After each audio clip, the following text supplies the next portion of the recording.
Halo Tech People, kembali di Halo. Sapiens Lightning Talk, sesi rutin tiap Kamis sore. Yang sedang masih di kantor bekerja atau mungkin masih nongkrong nih di kafe-kafe ya, buat dengerin kita pastinya. Siap. Nah, tak kenal maka tak sayang. Mari kita mulai dengan perkenalan lebih dahulu. Nama saya Wahyu.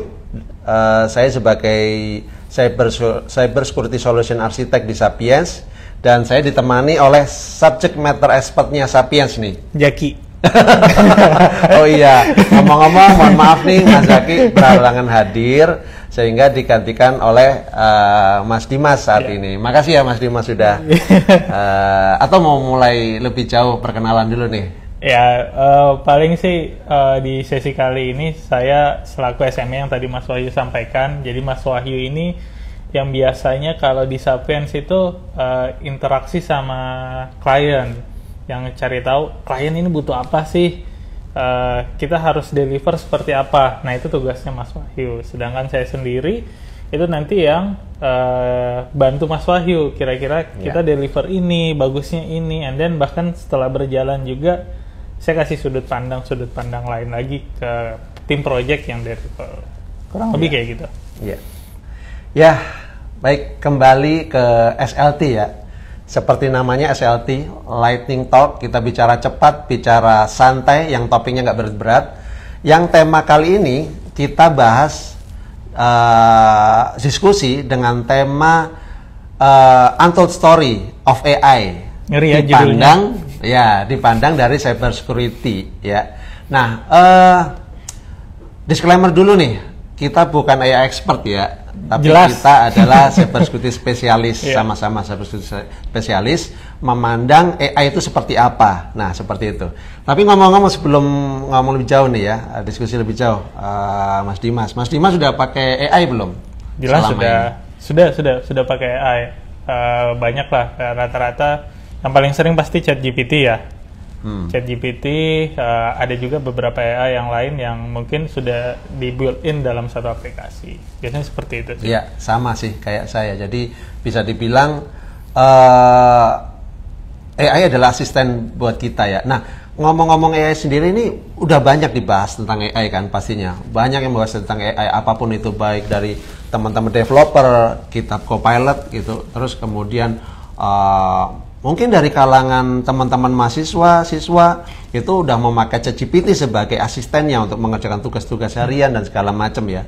Nah, cuman kami dari sisi dari teman-teman cyber security pasti ada pandangan khusus nih terkait AI. Nah, itulah kenapa kami bawa tema kali ini memandang AI itu seperti apa dari perspektif cyber security-nya. Nah,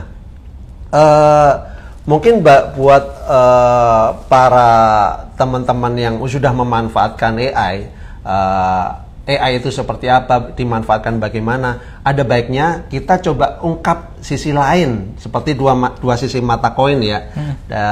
AI itu sangat bermanfaat, tapi juga ada yang memanfaatkan untuk sisi buruknya, dan mungkin ada risikonya gitu, seperti itu. Jadi kenapa kita ambil tema kali ini tuh Untold Story of AI ya. Nah, kira-kira kenapa nih kita angkat topik seperti itu, Mas Dimas? Ya, jadi kalau kayak di cyber security itu kita biasa lazimnya dengar zero trust. Jadi zero trust itu ideologi yang ada di cyber security di mana kita tidak 100% percaya, bahkan 0% zero trust. Jadi ketika ada yang baru kita harus analisa, lihat resikonya, baru mungkin kita gunakan, tapi tentu ada batasan-batasannya. Nah, ini mungkin yang menjadi sudut pandang ingin kita bawa di sini ya, Mas Wahyu. Ya tadi Mas Wahyu bilang kalau nanya AI mungkin bisa nanya ke tim yang lain ya. Benar. Yang lebih jago lah, dan cuma mungkin yang mau kita bahas sekarang ini kita mau lihatin ke teman-teman bahwa ada sudut pandang lain loh untuk kita sebelum memakai AI, atau mau pakai AI itu kita harus lihat apa sih.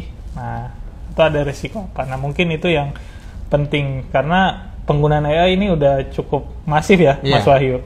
Kayak tadi yang saya bilang ada ChatGPT, terus ada lagi misalnya Monica, aplikasi untuk bikin memo ataupun aplikasi AI lainnya yang bisa membantu mempermudah hidup kita.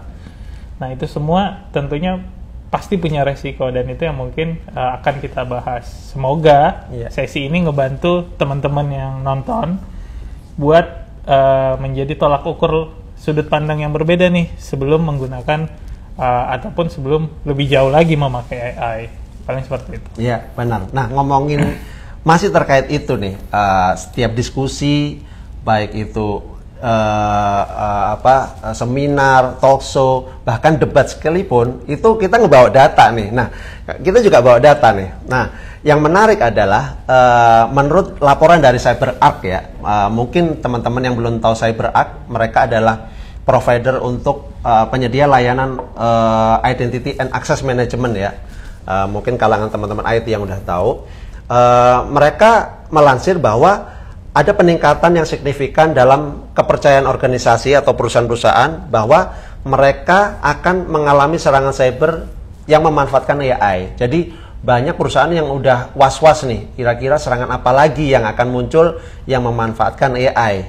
Karena bisa dibilang ya, AI itu kalau anggapan saya itu impact-nya akan menimbulkan evolusi dari semua teknologi ya. Bahkan dari sisi cara kita bekerja juga bisa berubah dengan adanya AI ini. Dan lebih jauh lagi, survei menunjukkan bahwa sekitar 94% ahli keamanan 94% cyber security expert itu memprediksi serangan cyber akan semakin berkembang dengan adanya AI ini. Jadi alat AI ya, AI itu sebuah tools ya bisa dibilang. Jadi salah satunya kekhawatirannya adalah adanya malware yang ditenagai dengan AI ini menyerang atau menimbulkan variasi-variasi baru. Nah, seperti itu sih. Tanggapannya Mas Dimas seperti apa? Ya, kalau kita menilik perkembangan AI kan sebenarnya sudah lama ya. Jadi bukan hal yang baru lah sebenarnya. Tapi mulai happening sejak OpenAI ngerilis ChatGPT. Nah, mungkin yang teman-teman audiens nonton saat ini harus samakan persepsi dulu. AI bukan ChatGPT, ya kan? ChatGPT termasuk AI, tapi kita nggak bisa bilang ChatGPT itu adalah semua AI adalah ChatGPT. Nah, jadi yang kita bahas di sini adalah AI secara gambaran luas. Nah, data yang disampaikan Mas Wahyu tadi ada benarnya, bisa lihat di laporan Splunk juga mengatakan hal yang sama, bahwa threat ataupun ancaman cyber attack itu dengan AI bahkan berkembang, dan itu laporannya di estimasinya diprediksi 2024, which is tahun ini. Tahun terbaru berarti ya? Iya, jadi kemungkinan nanti di menjelang tahun ini penggunaan AI untuk serangan ataupun mengenali korbannya itu bakal lebih masif lagi nanti perkembangannya. Mungkin banyak yang belum tahu Splunk itu apa gitu. Oke. Banyak nggak tahu nih saya pas ini. Splunk itu apa? Mungkin biar bisa divalidasi. Oh, yang mengeluarkan itu benar-benar punya expertise di bidang itu gitu kan? Iya. Jadi kalau teman-teman yang belum tahu, Splunk itu perusahaan cyber security yang fokusnya kebanyakan itu menjual CM tools. Nah, jadi dia provider CM tools. CM tools itu apa? Itu adalah perangkat untuk monitoring event atau log kejadian. Nah, jadi dia udah sering lah ketemu threat seperti itu, jadi udah sering analisa. Nah, harusnya sih datanya sesuai lah ya, karena memang analisa mereka fokusnya ke situ. Berarti artinya impact negatif dari adanya AI itu udah muncul dong ya, udah kebaca gitu ya? Sudah diprediksikan, dan mungkin gambarannya mungkin nanti di tahun-tahun inilah, apalagi kan kita tahu tanggal 14 Februari nanti kan kita ada pemilu, dan ya makin naik lah resiko-resiko seperti itu. Nah, mungkin AI salah satu bagian negatifnya di situ. Iya. Nah, kalau kita ngomongin negatifnya ya, pasti kita nggak jauh-jauh ngomongin resikonya nih.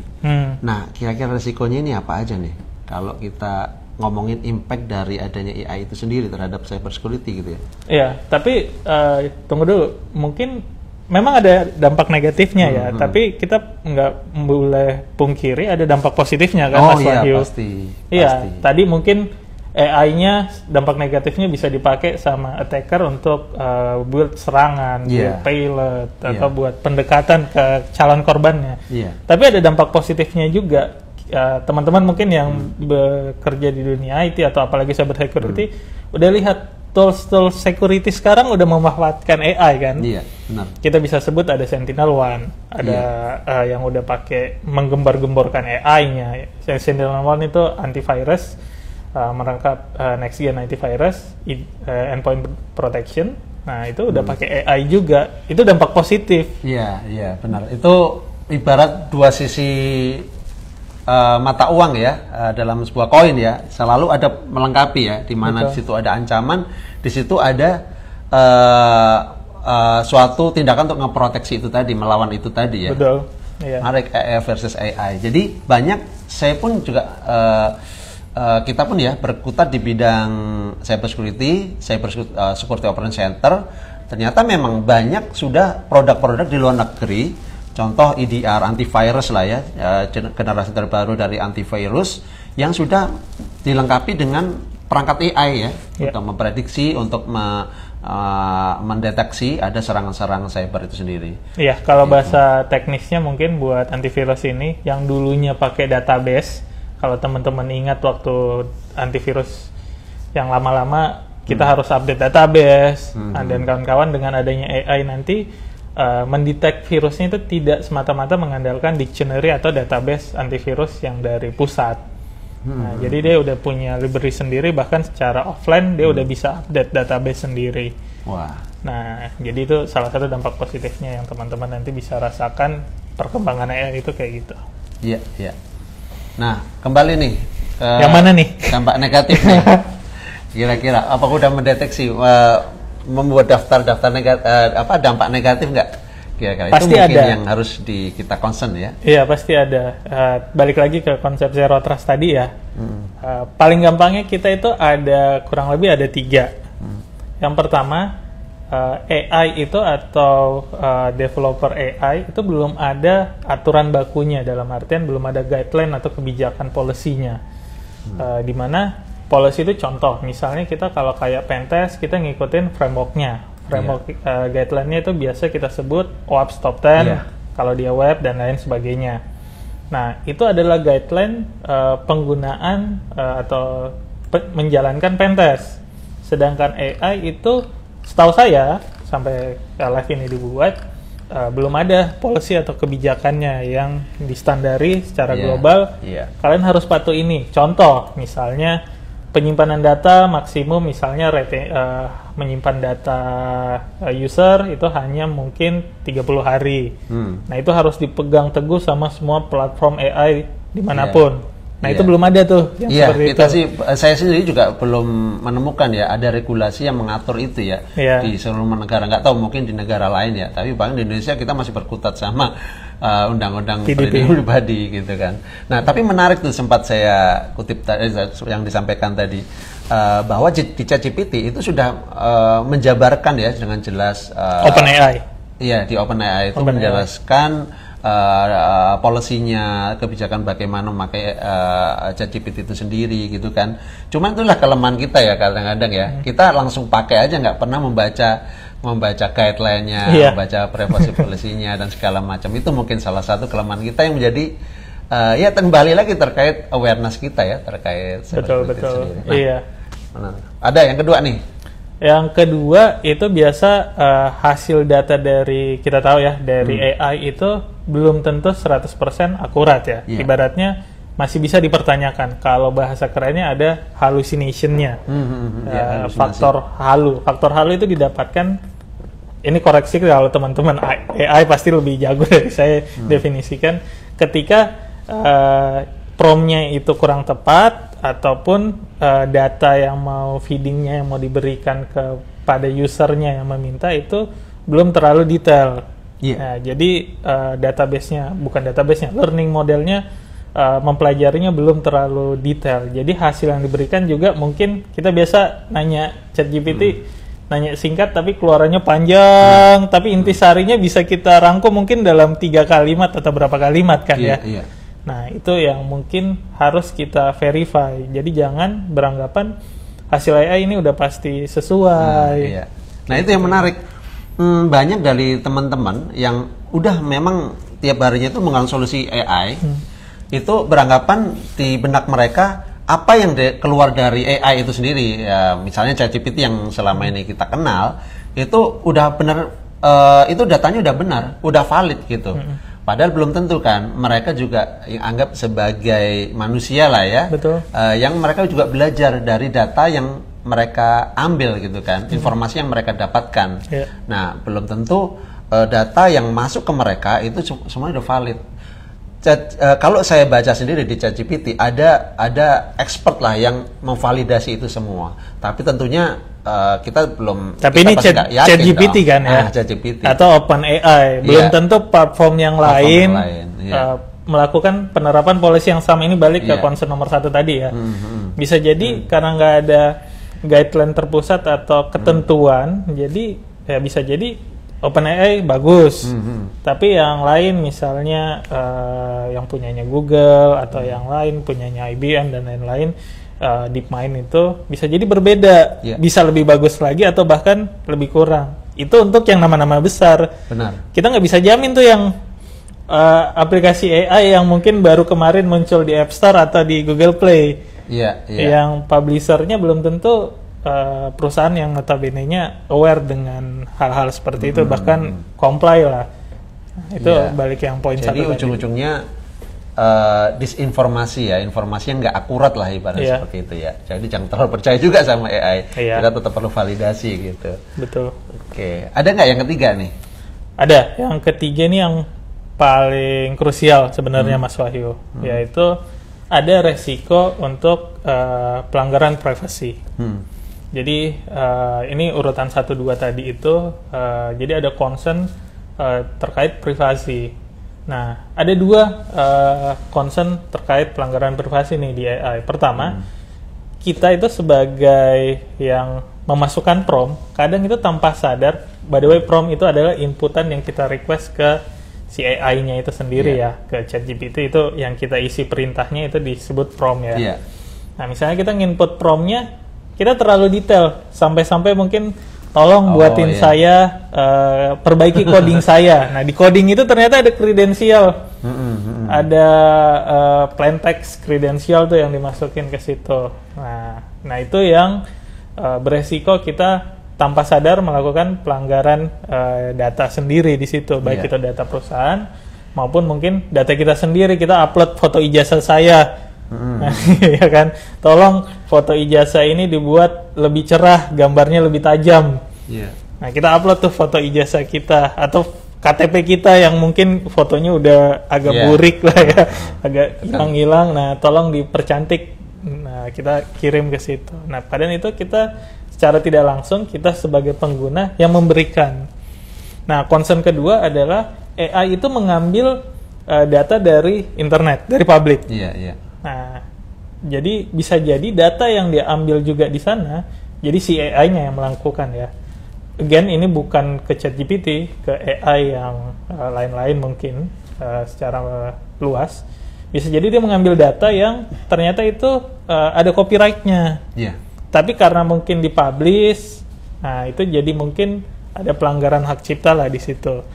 Nah, bisa jadi itu terjadi. Jadi teman-teman yang nge-publish data teman-teman di website atau di blog, ya cukup hati-hati karena itu selama bisa diakses publik, ya AI juga bisa ngakses juga.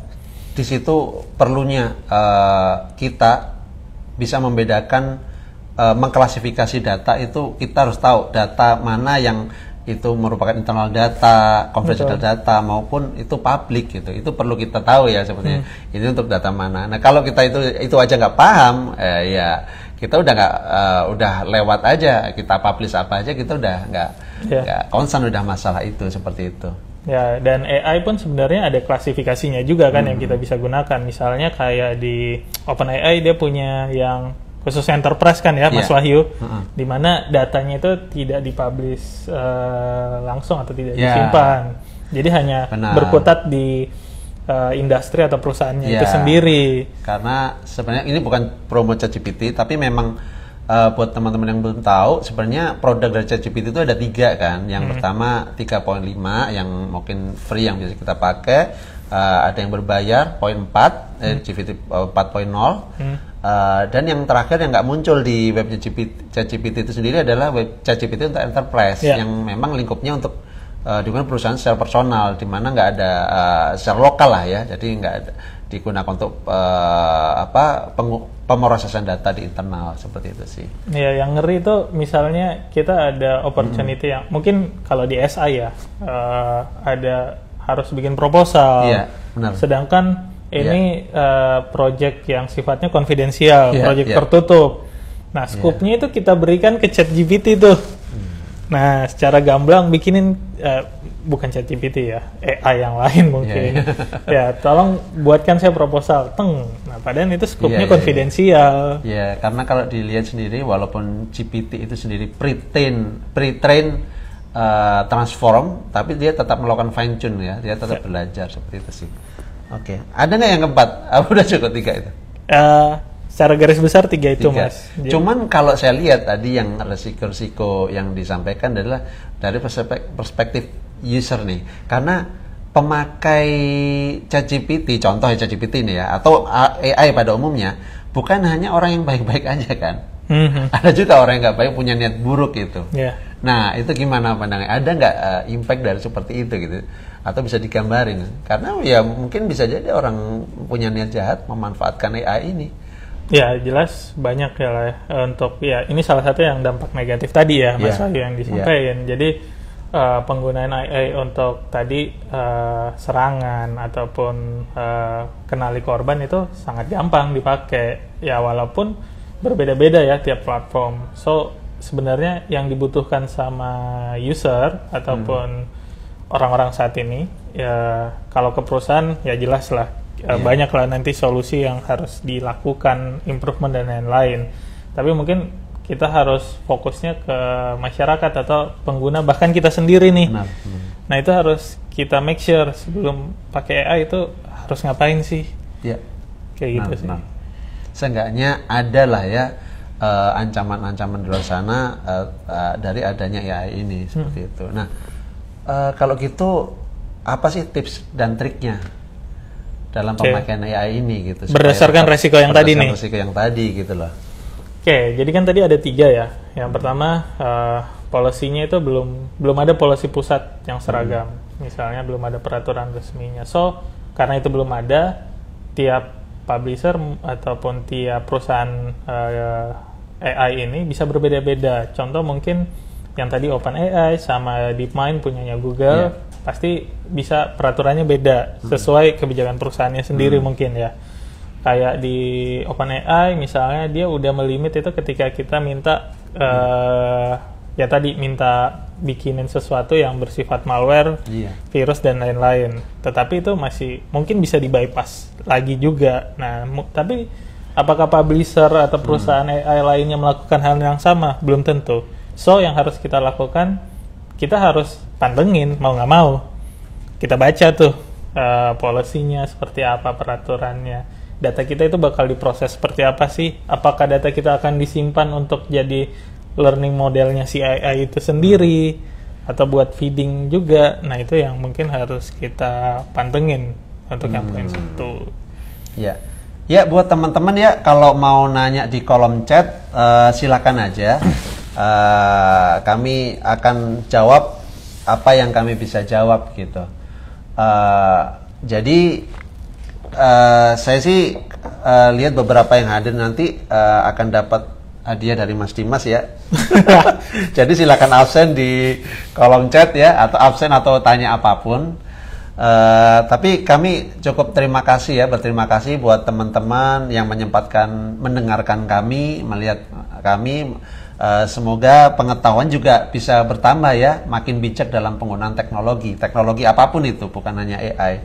Atau ada tambahan lagi dari Mas Dimas yang mau disampaikan? Iya, paling yang tadi ya tipsnya, make sure pemberian permission terhadap aplikasi AI kalian itu sesuai. Jangan sampai ada aplikasi yang merangkum meeting itu kadang mereka minta permission overlapping, Iya. minta permission audio, kamera dan lain-lain. Padahal peruntukannya harus disesuaikan. Nah itu harus dipahamin tuh, baca, yang paling penting baca, terus setelah dibaca dipastikan batasannya, jangan overlapping. Kita mau pakai apa, kita cari tahu.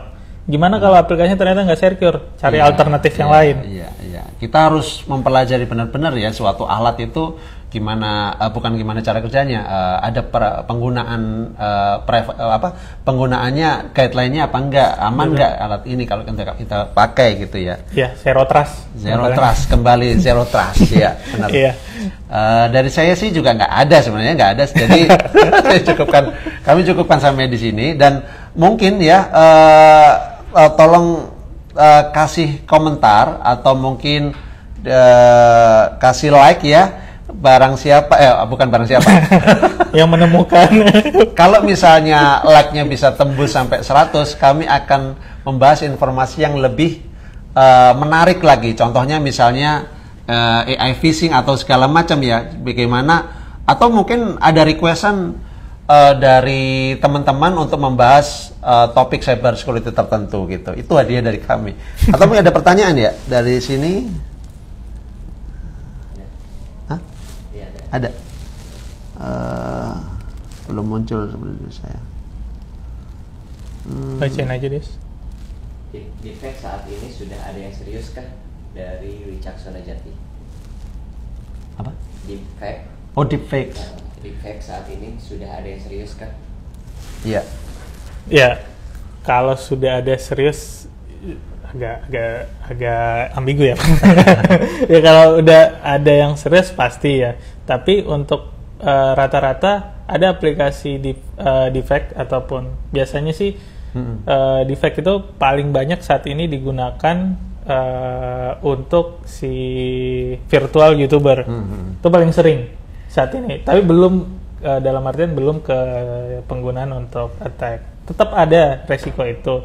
Tapi sekarang itu lebih ke voice phishing atau phishing pakai V, lebih peniruan suara dan lain-lain sebagainya untuk ngubah tone atau tune suara kita jadi misalnya suara saya mirip Mas Wahyu. Tapi kalau deepfake itu juga ada, cuma scope-nya tidak seluas yang tadi ya. Masih tetap phishing dengan email, phishing dengan suara, phishing dengan audio atau video dengan video itu masih agak lebih rendah. Tetapi ada, cuma perusahaan AI atau platform AI yang mengembangkan deepfake itu cukup besar sekarang, apalagi dengan kebutuhan rata-rata ya, yang saya tahu dipakai dengan virtual YouTuber itu yang streamer YouTuber, tapi gambarnya itu karakter. Kebanyakan memang deepfake itu masih dibuat main-main, bercandaan ya. Contohnya Donald Trump pernah dipalsukan wajahnya, jadi ada kasus polisi ngejar penjahat tapi wajahnya dirubah jadi Donald Trump seperti itu. Nah itu tapi saya pernah menemukan kasus menarik nih yang memang serius gitu di YouTube ya. Jadi ada influencer tuh otomatis wajahnya sering nongol dong ya di YouTube atau di kanal lain. Itu wajahnya dimanfaatkan untuk tindakan asusila. Misalnya wajahnya dirubah ketika video-video yang memang video tidak senonoh, tapi dirubah ke wajahnya. Itu yang pernah kasus saya temuin ya, sehingga sampai influencer itu menutup akunnya, dia udah menutup dari dunia online gitu, sampai merubah hidupnya seperti itu. Itu yang pernah kasus lebih ke penipuan atau penyalahgunaan itu ya, wajah. Iya, benar. Tapi untuk kayak serangan penipuan yang misalnya ngirimin duit, kayaknya masih rada kecil ya, Mas Wahyu. Masih lebih tinggi email. Itulah yang ditakutkan oleh teman-teman cyber security ke depan ya. Iya, tapi itu bukan hal yang mustahil. Bisa ya, apalagi kan sejak ada COVID, remote working, kita jarang ketemu tatap muka. Rata-rata video call meeting. Iya, bayangkan aja kita menerima telepon, video call yang wajah dan suaranya itu sama. Adik perempuan kita atau ibu kita, orang tua kita gitu ya, padahal itu fake gitu. Itu bisa terjadi walaupun sekarang teknologi itu masih membutuhkan resource yang tinggi untuk melakukan itu gitu. Nah, kembali lagi solusinya adalah zero trust, ya kan? Zero trust memvalidasi itu semua gitu. Iya. Suatu saat kita butuhkan itu gitu. Ya. Ada lagi ya. Ini di Harja. Artinya sekarang ini Retim dan Lutim Wah. Agak berat nih. Iya. Tadi sih Ini yang tadi tema awal ya, yang di awal tadi itu. Ya mungkin dampak negatif tadi itu digunakan sama bukan red teaming tapi attacker ya. Iya. Karena red teaming biasanya lebih ke perusahaan tim yang ngebantu untuk improvement ya. Nah, jadi biasa iya, jawabannya iya, itu terjadi dan mungkin prediksinya 2024 lebih masif lagi lah kejadian seperti ini. Ya kita nggak bisa jelasin metodenya seperti apa karena tadi kita sempat bahas sebelum meeting, kalau kita terlalu deep dengan metodenya nanti malah sifatnya kayak mengajarkan di level ini. Iya. Ya mungkin kalau tembus like-nya 100 ya. Nggak kayak gitu sih. Nggak kayak gitu sih. Tapi saya jadi ingat nih film Iron Man ya, Jarvis versus Ultron ya. Oke. Dimana ya gitu. Jadi saya tim DC Mas. Saya tim DC. Saya tidak terlibat dengan Marvel. Jadi memang itu kembali sih tadi yang sempat saya ini dua sisi mata uang yang saling melengkapi, di mana di situ ada tindakannya, ini pasti ada tindakan yang akan melengkapi itu, di mana ada lawannya lah. Jadi kalau di dunia cybersecurity itu ngomongnya udah ada sih istilahnya AI adversarial. Jadi AI lawan AI gitu. Sebenarnya polis lawan penjahat, seperti itu sih. Iya. AI-nya buat nyerang, AI-nya buat defense. Iya, seperti kurang itu. lebih kayak gitu. Sudah nggak ada lagi pertanyaan ya, saya kira sudah melewati 30 menit. Oke, buat teman-teman terima kasih banyak. Mudah-mudahan tembus 100 likes sehingga kita bisa bertemu teman-teman lagi di kesempatan yang lain. Terima kasih, selamat sore.